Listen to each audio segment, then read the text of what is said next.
All right, everybody, welcome back to the show. And today we are diving into one of the most requested books we've had so far this year, The Psychology of Money by Morgan Housel. And I have to say, this one's been on my list for a while too. And it definitely did not disappoint. It's packed with insights that, frankly, I think everyone needs to hear, especially as we navigate the crazy world of 2025. Yeah, you hit the nail on the head there. I mean, this isn't just another finance book with, dry formulas and complex strategies. Right. It's a deep dive into the psychology, the behaviors, the often irrational ways we humans think about and interact with money. And let's be real, that's where the real battle for financial success is won or lost. Absolutely. So, for this deep dive, we're going to keep it super practical. We're going to distill the four most critical, actionable takeaways from the psychology of money, specifically for you, the listener, right now. Whether you're an entrepreneur trying to stay ahead of the AI curve, or a professional looking to build that rock solid financial foundation, or just someone committed to leveling up their life in 2020. And the timing couldn't be more perfect. Because honestly, the world is pretty chaotic right now, right? I mean, just look around. We've got AI disrupting everything. Yeah. The markets are going haywire. There's this constant pressure to project an image of success and wealth. Yeah. It can feel overwhelming. Definitely overwhelming. So understanding the psychological side of money, how your own mind works when it comes to finances, that's like your secret weapon in 2025. It's no longer a soft skill, it's a fundamental skill. I completely agree. It's like financial intelligence 2.0. It's not just about numbers anymore. It's about knowing yourself, your biases, your triggers. That's how you make smart decisions that actually stick. Exactly. And that's what we're here to help you do. By the end of this deep dive, you'll have 4 concrete strategies to not just build wealth, but to build it in a way that's sustainable and meaningful for you in this crazy year. So let's jump right into takeaway number one, which is all about this idea of financial unbreakability. And right off the bat, Morgan Housel makes this really important distinction between getting wealthy, which many of us strive for, Of course. versus staying wealthy, which is arguably even more crucial. What do you think about that? Yeah, I think he's spot on there. The path to accumulating wealth often involves risk taking, right? Being optimistic, seeing opportunity where others might not. It often requires a bit of luck too, especially during those economic boom times. Right, like catching that wave at the right time. Exactly. But those same traits that help you build wealth can sometimes work against you when it comes to preserving it. Mm. So what Housel emphasizes is that staying wealthy, that's about survival. It's about avoiding those catastrophic losses that can wipe out years of hard work in an instant. And that's where things get really interesting because he's essentially saying that the skills needed to get wealthy aren't necessarily the same skills needed to stay wealthy. It's almost like two different games. Right. Think of it like this. Getting wealthy is often about offense, hitting those home runs, making those bold moves. But staying wealthy, it's more about defense, protecting what you've built, having that solid foundation. And especially in 2025, with all the volatility and uncertainty we're facing, that defensive mindset becomes even more crucial, wouldn't you say? Absolutely. I Yeah. mean, just look at the landscape we're dealing with. You've got AI disrupting entire industries. Jobs that were considered safe a few years ago are now vanishing almost overnight. The markets are more volatile than ever. And globally, you've got geopolitical tensions and economic shocks coming out of nowhere. It's a wild ride out there. It is. So if your entire financial strategy is built around maximizing returns without any thought for downside protection, Oh, man. you're incredibly vulnerable. It's like walking a tightrope without a safety net. One wrong move, one bad investment, one unexpected event could wipe you out. Yeah, and that's a scary thought, especially for entrepreneurs who are putting their heart and soul and often their own money on the line. Absolutely. So this is where Housel's advice becomes so valuable. He's basically saying that survival, it's not about missing out on potential upside. It's about ensuring you're still in the game when those even bigger opportunities come along.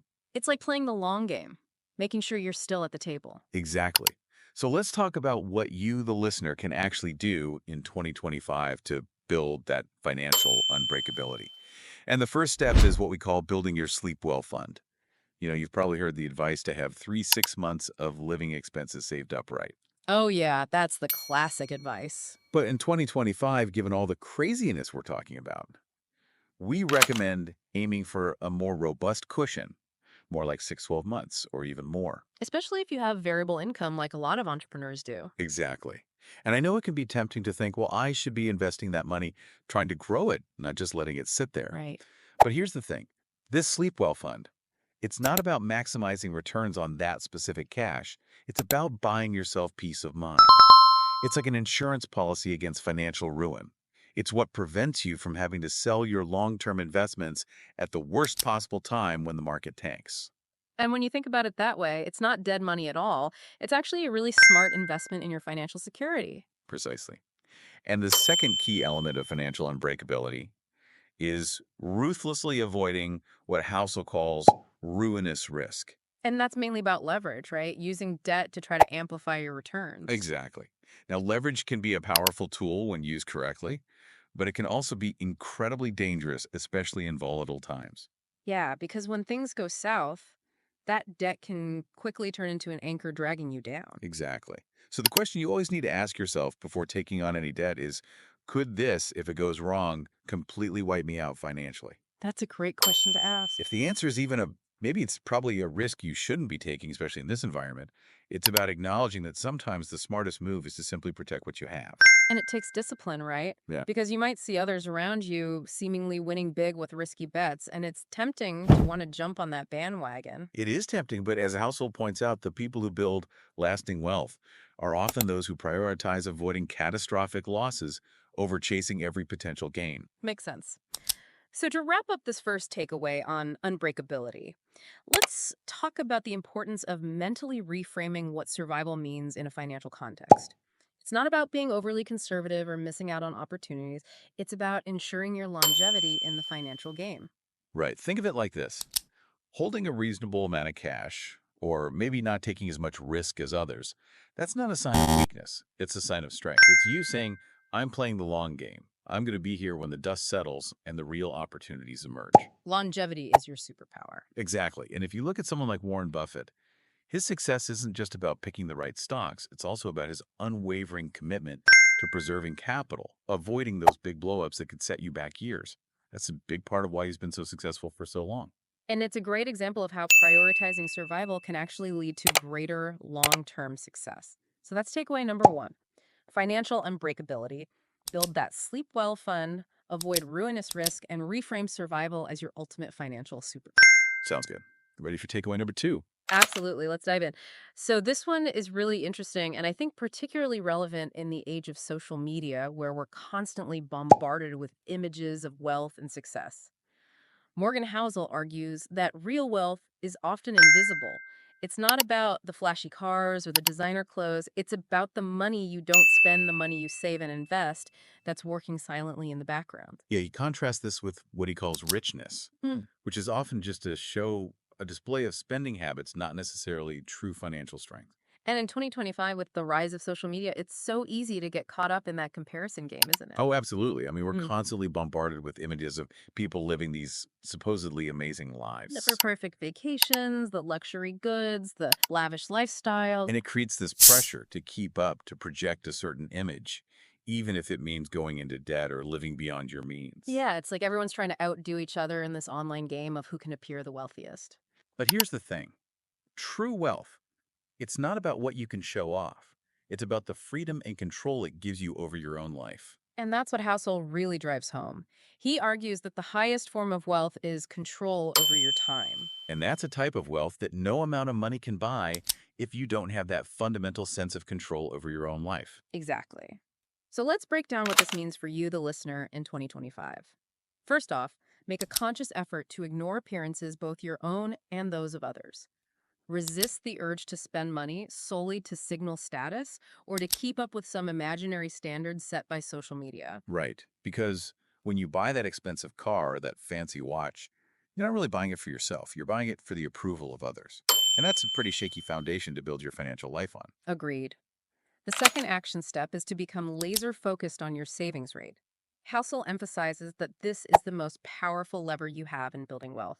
It's the difference between your ego, your desire to consume, and your income. And what's great about your savings rate is that it's completely within your control. You don't need to be a Wall Street genius to figure it out. It's simply about making the conscious decision to save a certain percentage of your income.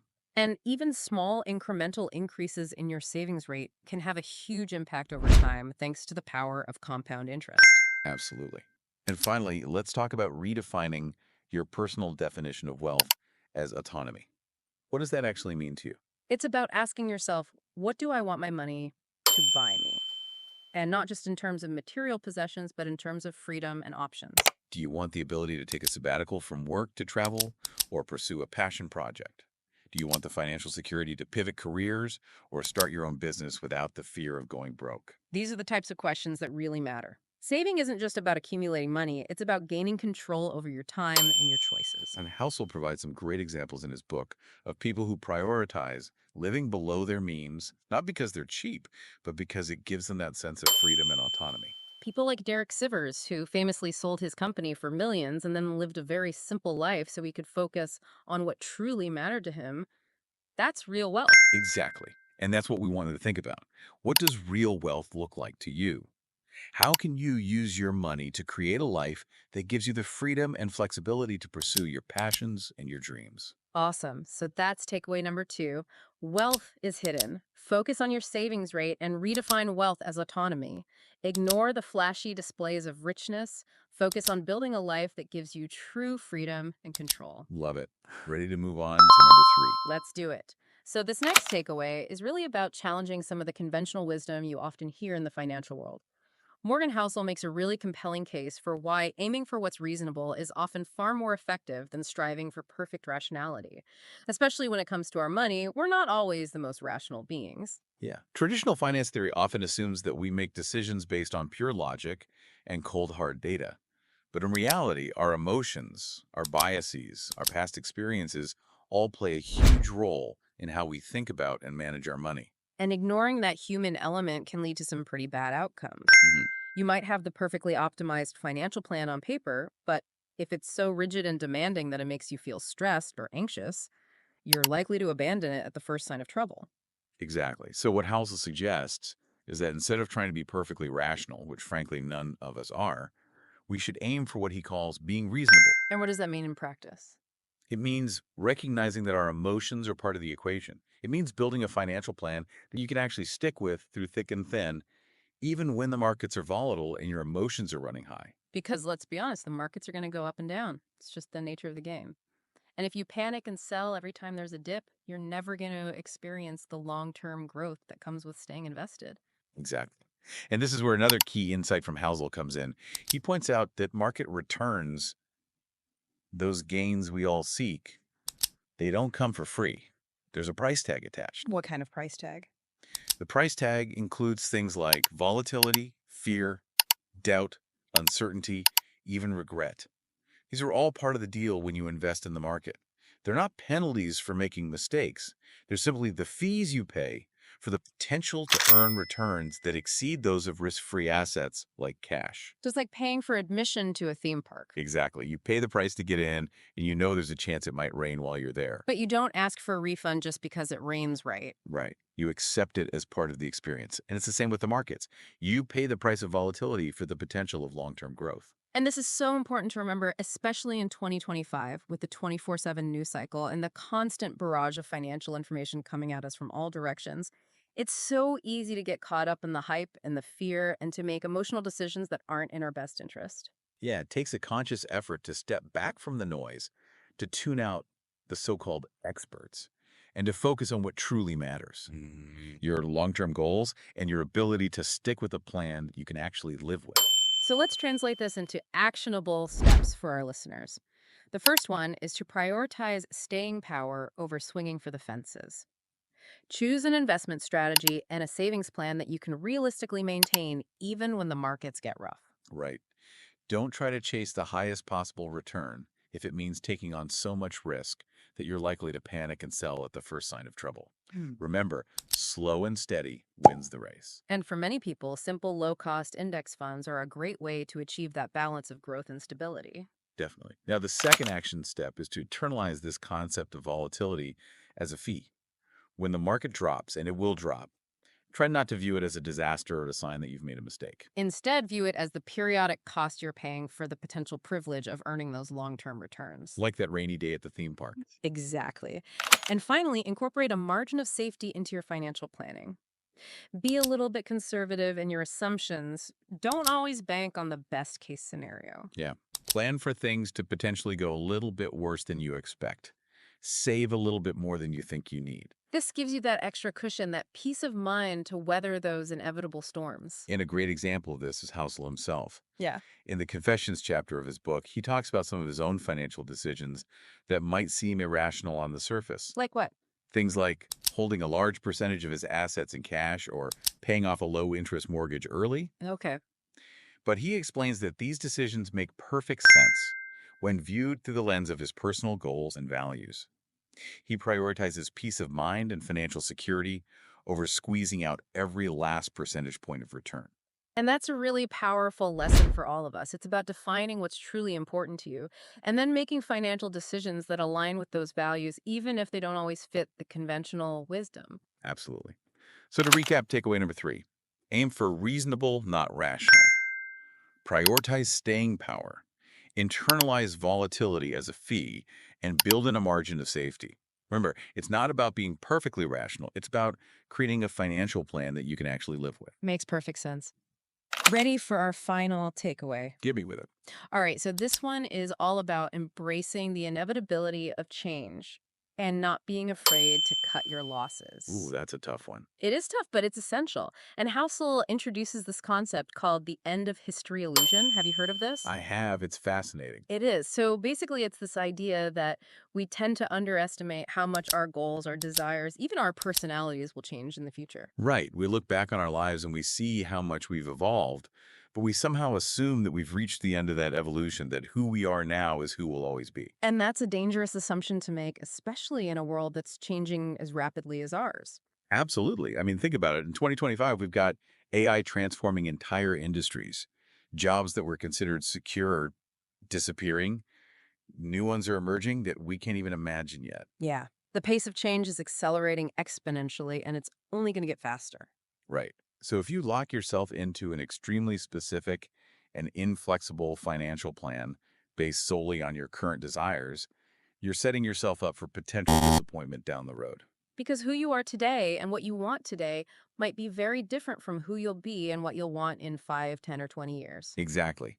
And your financial plan needs to be flexible enough to adapt to those inevitable changes. So let's give our listeners some concrete actions they can take to embrace this idea of change. The first one is to avoid those extreme financial plans that require decades of intense frugality or overwork. Right. While it's important to save and invest for the future, don't sacrifice your present happiness and well-being to the point where you burn out or miss out on valuable experiences. Because you might reach that future goal and realize it's not what you actually want anymore. Exactly. Your goals and priorities might have shifted along the way. So aim for balance. Find a sustainable path that allows you to save and invest while still enjoying your life today. Right. It's about creating a lifestyle that you can maintain for the long haul, one that doesn't require constant sacrifice and deprivation. Now, the second action step is to build flexibility into your saving strategy. Don't earmark every dollar for a specific long-term goal like retirement or buying a house. Instead, build what we might call a pivot fund. A pivot fund, love Right. that. Yeah. It's essentially a pool of savings that isn't rigidly allocated. It gives you the financial flexibility to adapt to unexpected opportunities or changes in your life. Like if you decide to switch careers, start your own business, or maybe take a year off to travel the world. Exactly. It's about having the financial resources to pivot when those opportunities arise without having to completely upend your life or go into debt. And finally, let's talk about the importance of mastering the art of cutting sunk costs. This one can be tough because it often means admitting that a past decision was a mistake. Yeah, it's human nature to want to hold on to things even when they're no longer serving us, whether it's a job, an investment, or even a relationship. But sometimes the smartest thing you can do is to walk away, to cut your losses, and move on. Housel talks about this in the context of investments, but it really applies to all areas of life. Absolutely. And he gives a great example of the renowned psychologist Daniel Kahneman, who is famously willing to abandon years of work on a project if a better approach emerges.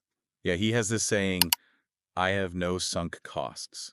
Which is such a powerful mindset because it means he's not letting past investments of time and energy cloud his judgment about the best path forward. And that's a valuable skill for all of us to cultivate, especially in 2025 when the world is changing so rapidly. So to wrap up takeaway number 4, plan for change and cut sunk costs. Embrace the fact that your goals and priorities will evolve. Avoid those extreme financial plans, build flexibility into your saving strategy, and be willing to walk away from things that are no longer serving you. Awesome. So we've covered a lot of ground today. Four key takeaways from Morgan Housel's The Psychology of Money, all specifically tailored for you, the listener, navigating the complexities of 2025. And if you had to sum up the overarching message of all this, what would you say it is? I'd say it's this: effective money management.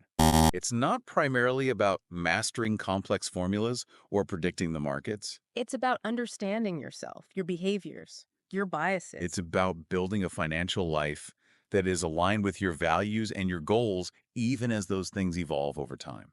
And it's about accepting that there's no one right way to do things. What works for one person might not work for another. Exactly. And that's why it's so important to be self-aware, to understand your own motivations, and to build a financial plan that you can actually stick with. And ultimately, that's what leads to true financial freedom, the freedom to make choices that are right for you, the freedom to pursue your passions, the freedom to live a life that is meaningful and fulfilling on your own terms. So I hope you found this deep dive valuable. It's been an incredible journey through Morgan Housel's brilliant work. And as always, we want to make this as interactive as possible. So tell us in the comments below, what was your biggest takeaway from today's episode? What's the one thing you're committed to implementing in your own financial life this week? Yeah, we'd love to hear from you. And if you enjoyed this episode, be sure to like, subscribe, and hit that notification bell so you don't miss out on our future deep dives. We've got some amazing books lined up that are going to help you level up your life and achieve your goals in 2025 and beyond. Thanks for tuning in, everybody. We'll see you in the next one.